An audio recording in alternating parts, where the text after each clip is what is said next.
Tell them we run this town. We represent. We've always worn that crown. We rep these 100. Anything below 100 will most likely push the Fed to act. Now 4.3 is within what the Feds are expecting. They're looking at 4.3 max. So this might not really change much, but let's see what will happen overall. Personally, for me, I'm looking at the US not cutting rates by the next meeting due to Powell's statement last week where he was saying that they are on the wait and see. And prior to beginning of July, we are going to see this dollar strength and then tank.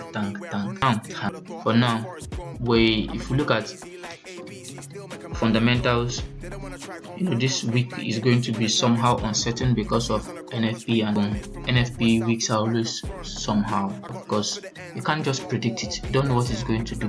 So it might be more rangy or more bullish, but generally fundamentals is bullish for Euro and GBP, more for Euro than GBP. And then we notice something. The previous day low was not taken. We are still in the rate too. Probably is either we go up to fill because we have some gaps here, or we continue down. But I'll be skeptical until I see this level taken. This low, this low here is 96.997. So I want to see it taken before I start looking for more moves down.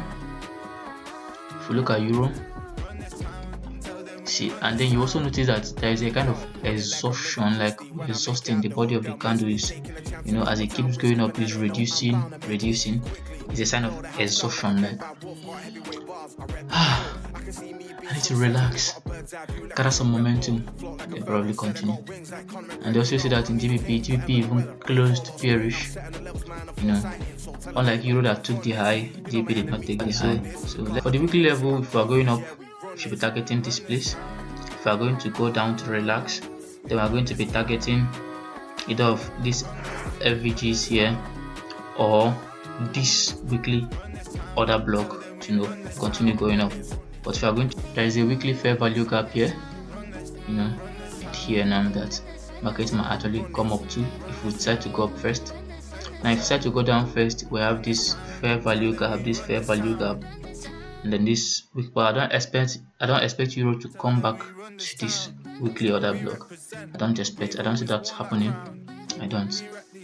Then when we start going down, we might get to this monthly order block or somewhere around this weekly FVG or daily FVG. I would actually love to see a retracement to this gap before we continue going down. I would really love to see that. I will. So the only thing that will invalidate that for me is this low being taken. That's the only thing that will invalidate that for me. So hello guys, here we are looking at the outcome of what happened from last week's anticipation.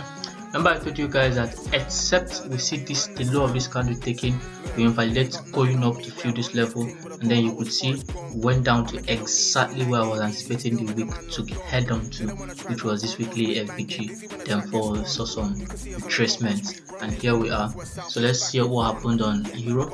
Told you guys that we're having signs of exhaustion, and as you can see on Monday we saw exhaustive move, and then we retraced. I told you guys I don't want to see Euro coming back to this level, and then you could see what happened. Now remember, I also told you guys that I want to see GBP coming down to the weekly order block, and then you could see how market came in there and reacted. So see,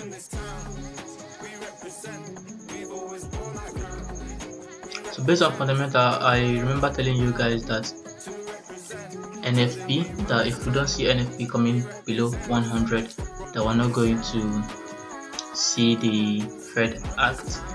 So as you guys could see, we got NFP at 147,000, meaning we're not going to see a July rate cut. So let's look at September from henceforth. So thank you guys. See you guys again on the weekly anticipation that I'm going to be dropping for the upcoming week. See you guys.